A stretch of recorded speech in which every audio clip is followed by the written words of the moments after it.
Hello everyone, welcome to Bangalore Home YouTube channel. இன்னைக்கு என்ன பார்க்க போறோம்னா ரெசிபி வீடியோ ஏர் ஃப்ரையர்ல பன்னீர் டிக்கா எப்படி செய்யறதுன்றத பார்க்கலாம்.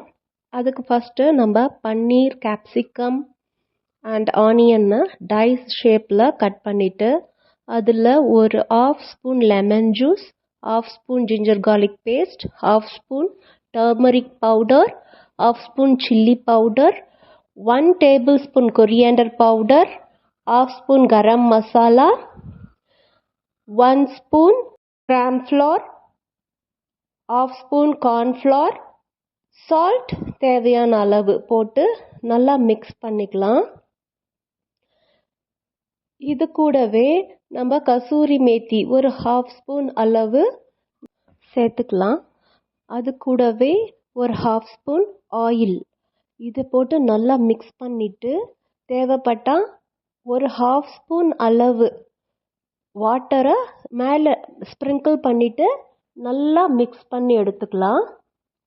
இந்த ரெசிபியை நம்ம ஏர் ஃப்ரையரில் பண்ணுறதுனால ரொம்ப சிம்பிளாக ஈஸியாக பண்ணி முடிச்சிடலாம். இது ரொம்ப சிம்பிளான ரெசிபி, கண்டிப்பாக நீங்களும் ட்ரை பண்ணி பாருங்கள். ட்ரை பண்ணி பார்த்துட்டு டேஸ்ட் பண்ணிவிட்டு உங்களுக்கு பிடிச்சிருந்தா லைக் பண்ணுங்கள், மற்றவங்களுக்கும் ஷேர் பண்ணுங்கள், கமெண்ட் பண்ணுங்கள் அண்ட் சப்ஸ்கிரைப் பண்ணி வச்சுக்கோங்க. அப்போ தான் நான் போடுற வீடியோஸ் உங்களுக்கு அப்டேட் ஆகும். இப்போது இந்த பன்னீர் மிக்சரை நம்ம ஏர் ஃப்ரையரில் ஷிஃப்ட் பண்ணிடலாம். இந்த மாதிரி அரேஞ்ச் பண்ணி வச்சுட்டு 180 டிகிரி சென்டிகிரேடில் ஒரு 15 to 20 minutes நம்ம செட் பண்ணி ஆன் பண்ணிடலாம்.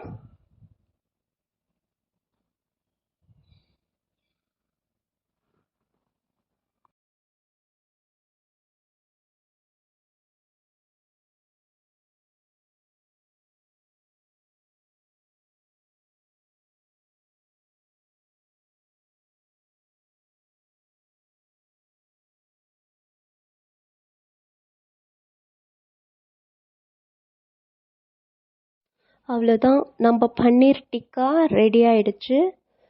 ரொம்ப டேஸ்டாக இருந்தது. கண்டிப்பாக நீங்களும் ட்ரை பண்ணி பாருங்கள். Bye bye, see you.